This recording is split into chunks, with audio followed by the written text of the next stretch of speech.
Hello, my name is Ethan and I hope everybody had a great holiday. In this video I'm going to go over one of the magic system in the world of Fathom. Currently there are three different types of magic systems: Abyssal, Cosmic, and Psychic, and today I'll go over Abyssal spells.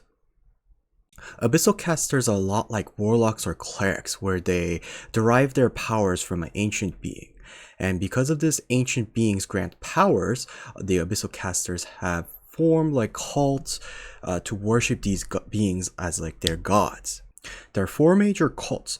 The cult of Megalodon worships a shark, believing that their might justifies all actions.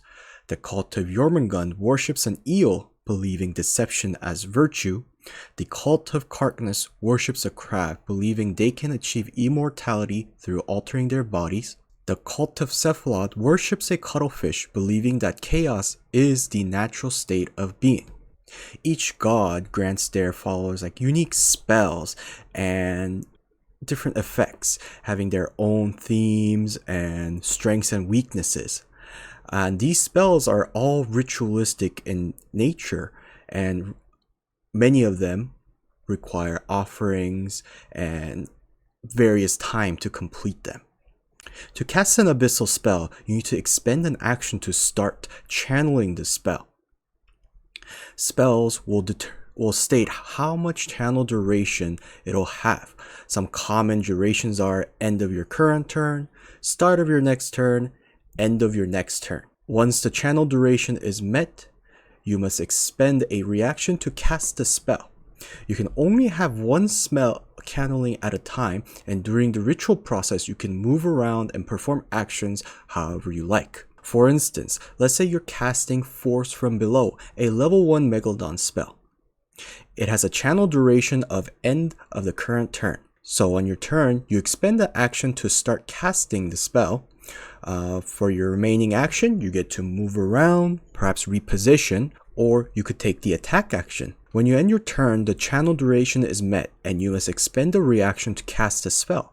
If you cannot, the spell will fail to cast. Some abyssal spells do not have channel durations but casting times of 1 hour or more. After completing a ritual, you'll create either an effuge, a special item, or produce a great effect.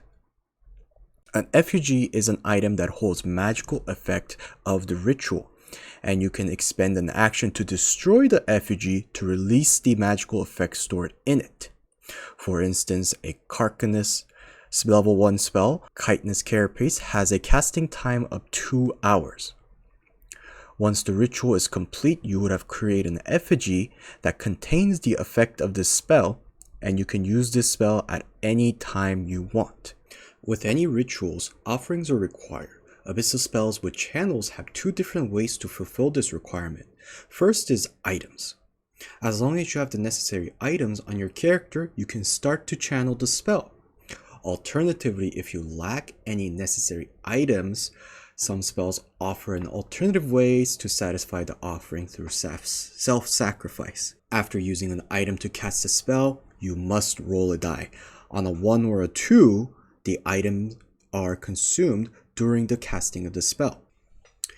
However, some abyssal spells with casting time will always have their offerings consumed and do not have any alternative methods to fulfill this requirement. Lastly, there's a special rule called Hollow Ground. This is when you cast an abyssal spell underwater, your spell gets an additional effect because your deity or the being that your powers are coming from gets a better connection with you. In my opinion, abyssal spells are the most thematic because of the ritual casting system, the offerings that you have to get, and then the hollowed ground mechanic that basically buffs your spells when they're at like certain locations. Thank you for watching this video. Please subscribe or like the video if you enjoyed it.